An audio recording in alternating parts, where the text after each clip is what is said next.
7월 7일 수요일입니다. 사무엘상 7장 미스바 성회라는 주제로 말씀을 나누겠습니다.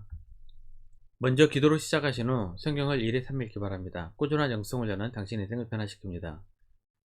말씀 다 묵상하셨습니까? 첫 번째, 기럇 여아림 사람들. 1절입니다. 기럇 여아림 사람들이 와서 여호와의 궤를 옮겨 산에 사는 아비나답의 집에 들여놓고 그의 아들 엘리야사를 거룩하게 구별하여 여호와의 궤를 지키게 하였더니 베스메스에서 70인이 죽자 이들은 통곡을 하면서 법궤를 기럇 여아림으로 보냅니다. 법궤는 마침내 기럇 여아림이라는 곳에서 20년간 머물게 됩니다. 기럇 여아림 사람들은 베스메스 사람들과는 법궤를 대하는 태도가 사뭇 달랐습니다. 이들은 우선 법궤를 모실 집을 찾았고 법궤를 지킬 사람을 따로 거룩히 구별합니다. 베스메스에서는 돌 위에 법궤를 올려놓았고 법궤를 함부로 보았다고 했는데 이것과는 매우 대조적인 모습입니다.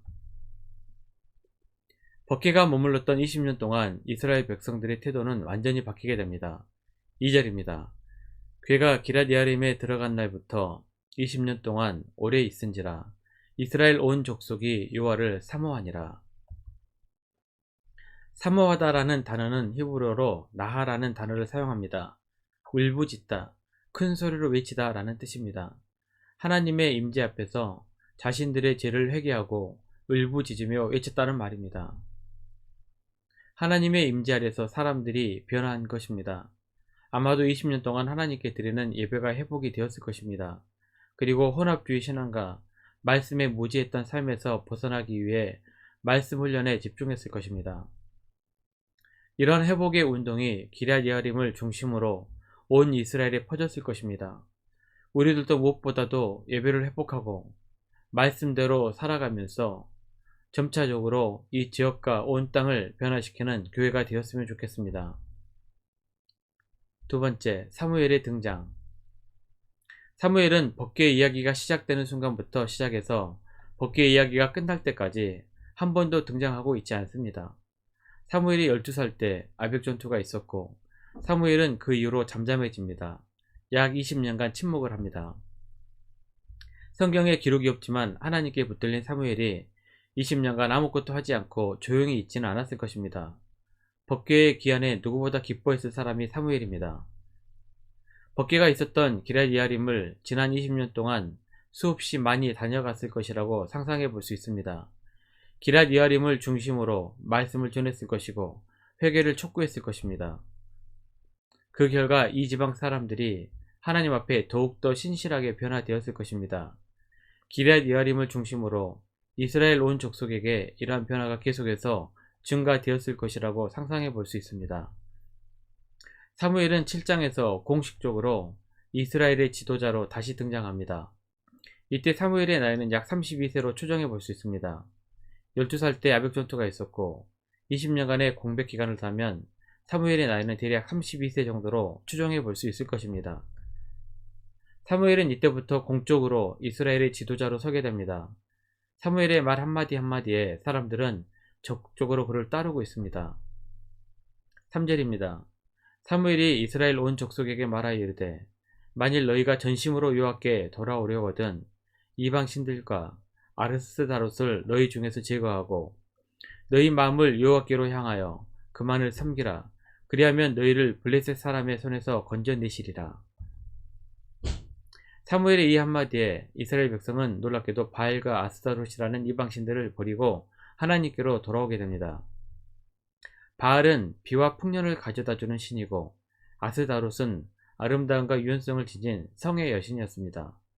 보통 이 두 우상은 함께 모셔졌는데 이러한 우상 숭배에는 반드시 성적 음란이 뒤따랐습니다.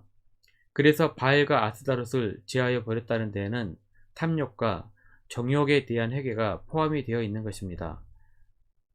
사사시대 말기 엘리 제사장 때에 이스라엘 사람들은 탐욕과 정욕의 우상에 사로잡혀 있었습니다.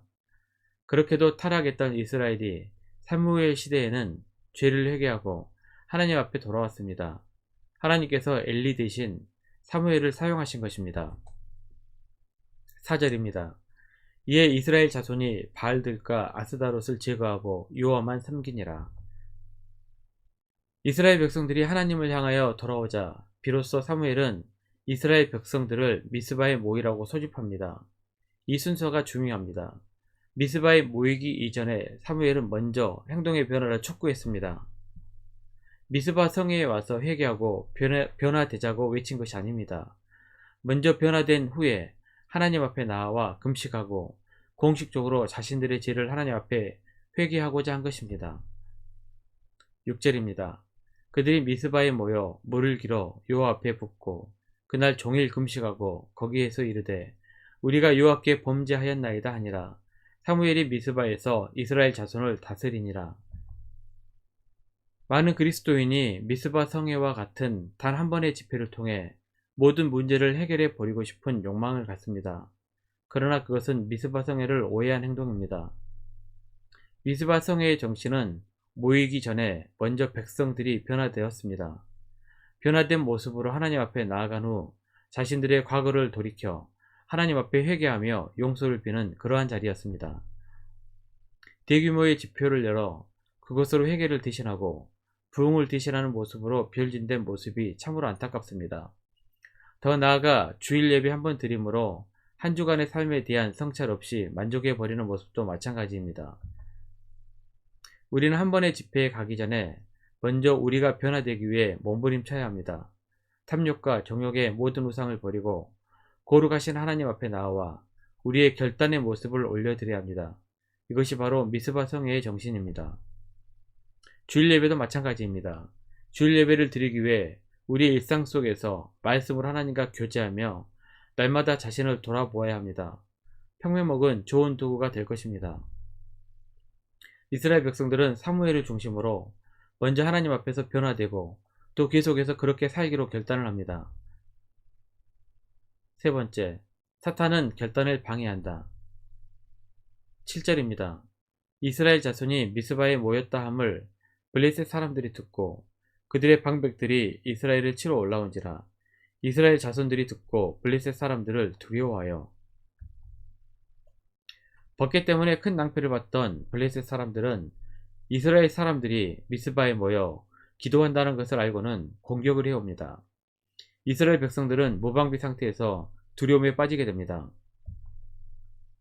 뭔가 결단을 하려고 하면 항상 사탄은 방해합니다.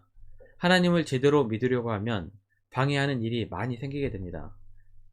이스라엘 백성들도 하나님 앞에 금식하고 회개할 때 블레셋 백성들이 쳐들어오는 위기에 빠지게 됩니다. 사무엘은 이 상황에서 더욱 하나님을 의지하고 부르짖어 기도합니다. 하나님께서는 우레를 내려 블레셋이 전쟁에 패하게 하시고 사무엘이 사는 날 동안에는 다시는 얼씬도 못하게 막으셨습니다. 12절입니다. 사무엘이 돌을 취하여 미스바와 센 사이에 세워 이르되 여호와께서 여기까지 우리를 도우셨다 하고 그 이름을 에벤에셀이라 하니라. 믿음을 갖고 살려고 하는데 발생하는 문제에 있어서 우리는 하나님께 부르짖어야 합니다. 그러면 에벤에셀이 하나님께서 그 문제를 해결해 주십니다. 말씀 요약합니다. 이례적인 캠페인성 집회보다는 먼저 변화되고 매일의 삶 속에서 평면목을 통하여 온전히 하나님만을 의지하면서 믿음 안에 견고히 서가시는 성도님들이 되시기를 기도합니다. 1년 성경 일독 주간 계획입니다. 오늘 수요일 시편 138편부터 140편까지 말씀을 천천히 묵상하십시오. 7월 중보기도 제목입니다. 5가지 기도 제목을 놓고 충분히 기도하시길 바랍니다.